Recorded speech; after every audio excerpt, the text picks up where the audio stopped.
শাসন নীরব কেন? বিচার বিচার চাই।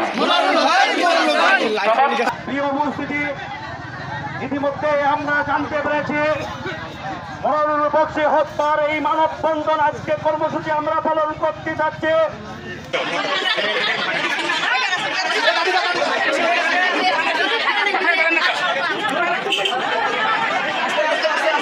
আপনারা আপনার দুই পাশে সুন্দরভাবে দাঁড়িয়ে থাকুন।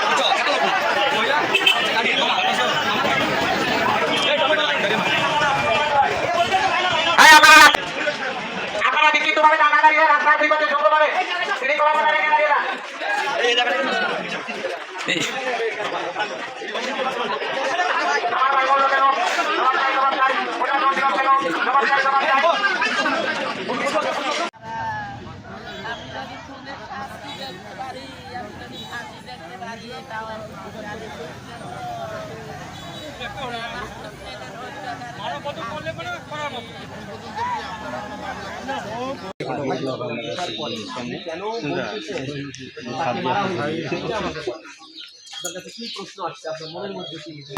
কিভাবে মৃত্যু ঘটলো? এটা অস্বাভাবিক মৃত্যু। এই জন্য আমরা তার মৃত্যুর জন্য আজকে মানববন্ধনের কর্মসূচি দিয়েছি। যতক্ষণ পর্যন্ত এই মনিরুল বক্সির আমরা সুষ্ঠু বিচার পাচ্ছি না, ততক্ষণ পর্যন্ত আমাদের কর্মসূচি অব্যাহত থাকবে ইনশাআল্লাহ। আজকের পরে যদি প্রয়োজন হয় এর থেকে আমাদের বৃহত্তর কর্মসূচি ঘোষণা করতে হবে, আমরা তার জন্য প্রস্তুত আছি ইনশাআল্লাহ। আমরা থাকবো কি থাকবো না? প্রয়োজন বোধে আকাশপথ, রেলপথ, সড়ক পথ, পানি পথ সহ সব ধরনের যোগাযোগ ব্যবস্থা আমরা বন্ধ করব। তবে মনিরুল বক্সির বিচার আমাদের হতেই হবে, হতেই হবে। মনিরুল ইসলামের হত্যার বিচার চাই। পুলিশ কেন সাহায্য করলো তাদেরকে? আমরা আসামিদের ফাঁসি চাই। কেন সাহায্য করবে পুলিশ? তাদের কেন সাহায্য করবে? পুলিশ কিসের জন্য? প্রশাসন কিসের জন্য আছে?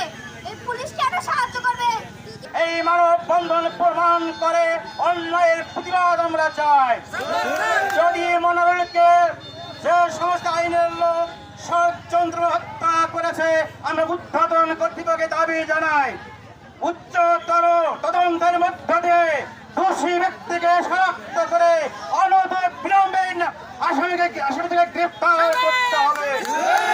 বিশেষ করে ওই মেয়ের বাবা মন্টু, সে একজন সন্ত্রাসী, সে একজন খুনি, সে নির্হাত হত্যা করেছে বলে আমাদের ভিডিও ফুটেজ আছে। ভয়ের আমার এই কারণে আমরা প্রশাসনকে অনুরোধ করব, অনতিবিলম্বে এই মন্টুকে গ্রেফতার করলে এই খুনের রহস্য ছাড়িয়ে দেবে। ভয়ের আমার পরিশেষে আমরা আগামী দিনে এই মনিরুল ব্যাপারে যদি সুষ্ঠু তদন্ত করে বিচার না করা হয়, যে আন্দোলন হবে আপনারা সবাই সেই আন্দোলনে সহযোগিতা করবেন এই আশাবাদ ব্যক্ত করে আজকের এই মানববন্ধন সফল করার জন্য আপনাদেরকে অভিনন্দন, বিপ্লবী শুভেচ্ছা জানিয়ে আমি আমার বক্তব্য খোদা হাফেজ।